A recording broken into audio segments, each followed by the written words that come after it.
Hello everyone, it's Carroll again here with your nighttime story. We are now in chapter 11 of The Secret Garden. This chapter is entitled The Nest of the Missel Thrush. So we know Mary has met with Dickon and they're both inside the secret garden. So let's find out what's going on. Everyone grab your pillows and your blankets and let's get started. For 2 or 3 minutes he stood looking round him while Mary watched him, and then he began to walk about softly, even more lightly than Mary had walked the first time she found herself inside the 4 walls.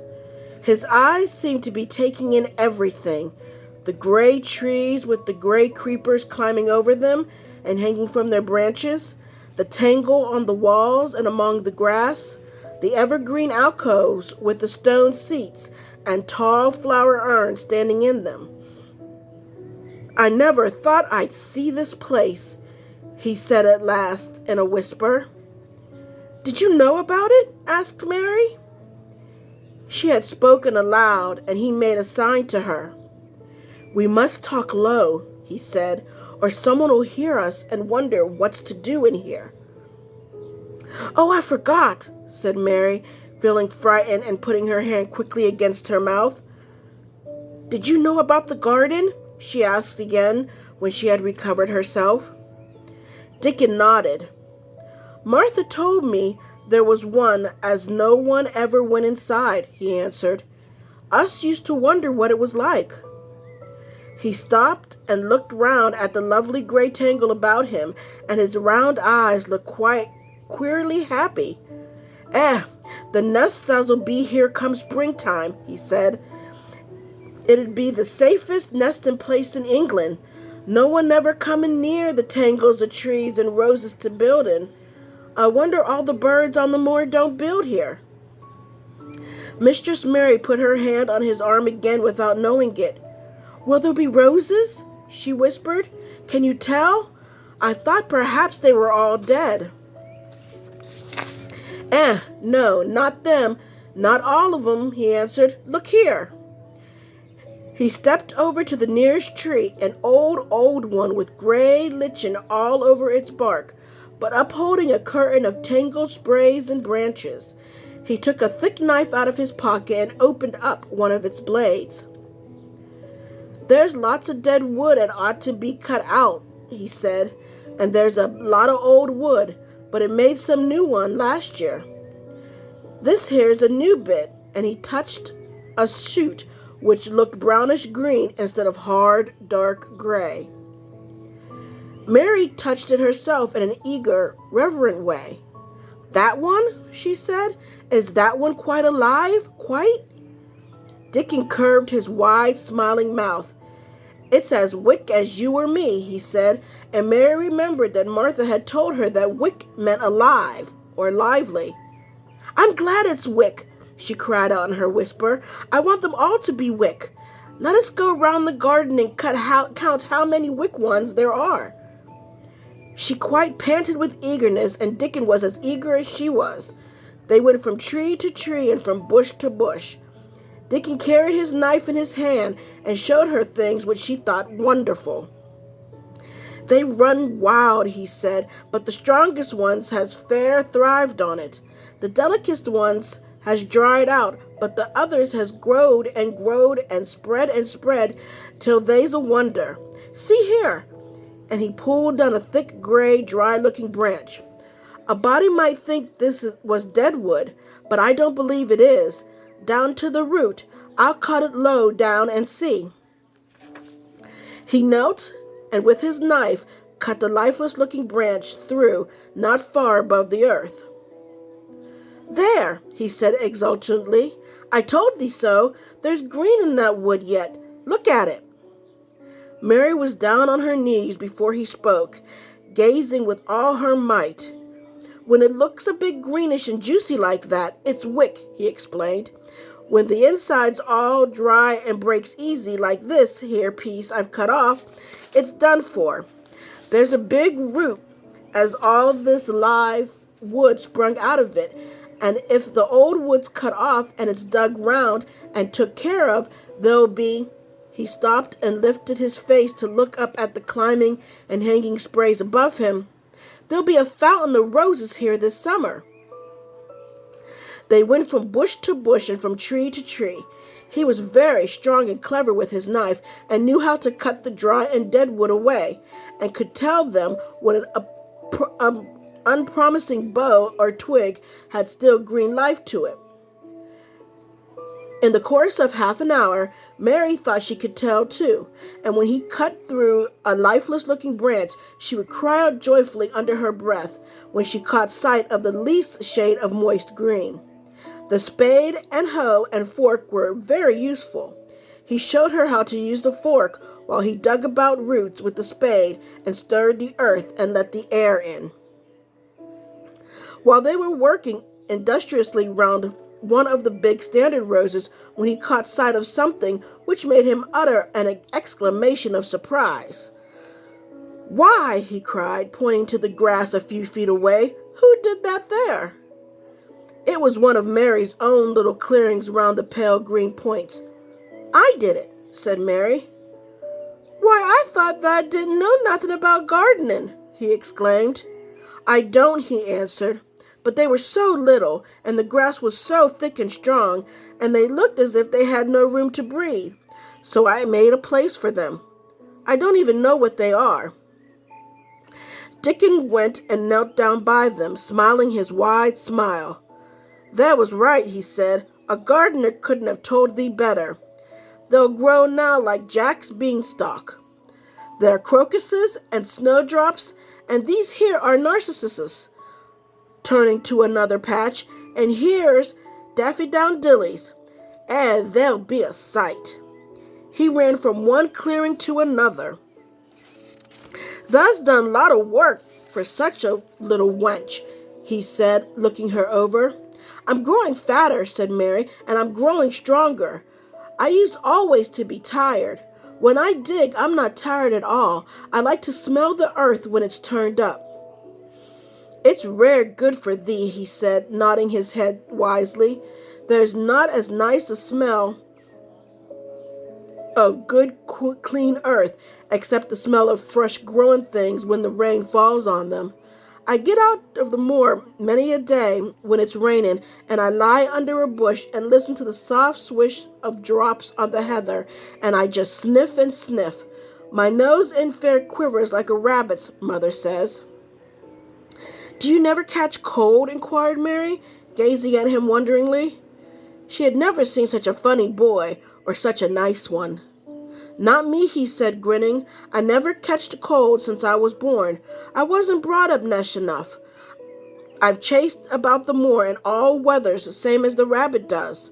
Mother says I've sniffed up too much fresh air for 12 years to ever get to sniffing with cold. I'm as tough as a wild thorn knobstick." He was working all the time he was talking, and Mary was following him and helping him with her fork or the trowel. "There's a lot of work to do here," he said once, looking about quite exultantly. "Will you come again and help me do it?" Mary begged. "I'm sure I can help too. I can dig and pull up weeds and do whatever you tell me. Oh, do come, Dickon." "I'll come every day if thou wants me, rain or shine," he said stoutly. "It's the best fun I've ever had in my life, shut in here and waking up a garden." "If you will come," said Mary, "if you will help me to make it alive, I don't know what I'll do," she ended helplessly. "What could you do for a boy like this?" "I'll tell thee what thou'll do," said Dickon with his happy grin.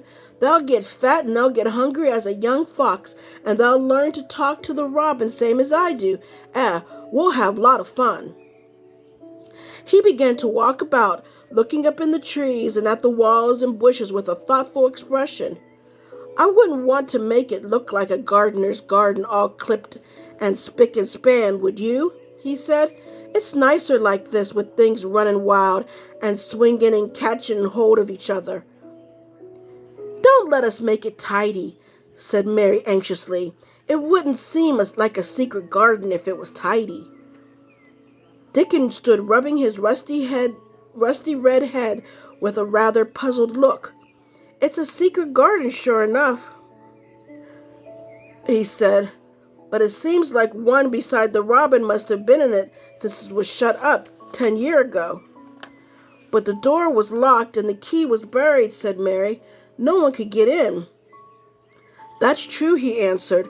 "It's a queer place. Seems to me as if there'd been a bit of pruning done here and there later than 10 years ago." "But how could it have been done?" said Mary. He was examining a branch of a standard rose, and he shook his head. "Aye, how could it?" he murmured, "with the door locked up and the key buried?" Mistress Mary always felt that however many years she lived, she should never forget that first morning when her garden began to grow. Of course it did seem to begin to grow for her that morning. When Dickon began to clear places to plant seeds, she remembered what Basil had sung at her when he wanted to tease her. "Are there any flowers that look like bells?" she inquired. "Lily of the valleys does," he answered, digging away with the trowel, "and there's Canterbury bells and campanulas." "Let us plant some," said Mary. "There's Lily of the Valley here already. I saw 'em. They'll have growed too close, and we'll have to separate 'em, but there's plenty. The other ones takes 2 years to bloom from seed, but I can bring you some bits of plants from our cottage garden. Why dost thou want them?" Then Mary told about Basil and his brothers and sisters in India, and of how she hated them, and of their calling her Mistress Mary quite contrary. "They used to dance round and sing at me. They sang, 'Mistress Mary quite contrary, how does your garden grow, with silver bells and cockle shells and marigolds all in a row?' I just remembered it, and it made me wonder if there are really flowers like silver bells." She frowned a little and gave her trowel a rather spiteful dig into the earth. "I wasn't as contrary as they were." But Dickon laughed, and he said, and as he crumbled the rich black soil, she saw he was sniffing up the scent of it. "There doesn't seem to be no need for no one to be contrary when there's flowers and such like, and such lots of friendly wild things running about making homes for themselves, or building nests and singing and whistling, does there?" Mary, kneeling by him, holding the seeds, looked at him and stopped frowning. "Dickon," she said, "you're as nice as Martha said you were. I like you, and you make the 5th person I never thought I should like 5 people." Dickon sat upon his heels, as Mary did when she was polishing the grate. He did look funny and delightful, Mary thought, with his round blue eyes and red cheeks and happy-looking turned-up nose. "Only 5 folk as thou likes," he said. "Who's the other 4? Your mother and Martha," Mary checked them off on her fingers, "and the robin and Ben Weatherstaff." Dickon laughed so that he was obliged to stifle the sound by putting his arm over his mouth. "I know thou thinks I'm a queer lad," he said, "but I think thou art the queerest little lass I ever saw." Then Mary did a strange thing. She leaned forward and asked him a question she had never dreamed of asking anyone before. And she tried to ask it in Yorkshire because that was his language, and in India a native was always pleased if you knew his speech. "Does thou like me?" she said. He answered heartily, "that I does. I likes thee wonderful, and so does the robin, I do believe." "That's 2 then," said Mary. "That's 2 for me." And then they began to work harder than ever and more joyfully. Mary was startled and sorry when she heard the big clock in the courtyard strike the hour of her midday dinner. "I shall have to go," she said mournfully. "And you will have to go too, won't you?" Dickon grinned. "My dinner's easy to carry about with me," he said. "Mother always lets me put a bit of something in my pocket." He picked up his coat from the grass and brought it out of a pocket, a lumpy little bundle tied up with a clean, coarse blue and white handkerchief. It held 2 thick pieces of bread and a slice of something laid between them. It often is not but bread, he said, but I've got a fine slice of fat bacon with it today. Mary thought it looked like a queer dinner, but he seemed ready to enjoy it. Run on and get thy victuals, he said. I'll be done with mine first. I'll get some more work done before I start back home. He sat down with his back against a tree. I'll call the robin up, he said, and give him the rind of the bacon to peck at. They likes a bit of fat wonderful. Mary could scarcely bear to leave him. Suddenly it seemed as if he might be a sort of wood fairy who might be gone when she came into the garden again. He seemed too good to be true. She went slowly halfway to the door in the wall and then stopped and went back. Whatever happens, you never would tell, she said. His poppy-colored cheeks were distended with his first big bite of bread and bacon, but he managed to smile encouragingly. If thou was a Missel thrush and showed me where thy nest was, did I think I would tell anyone? Not me, he said. Thou art as safe as a Missel thrush. And she was quite sure she was. Wow! So Mary and Dickon are getting along quite well, and they are redoing the garden and making it fresh again. So on next Tuesday at 8 o'clock, we'll get into chapter 12, and we'll find out what else is going on. It's getting really exciting, isn't it? So until then, have a great weekend, sleep well, and be blessed.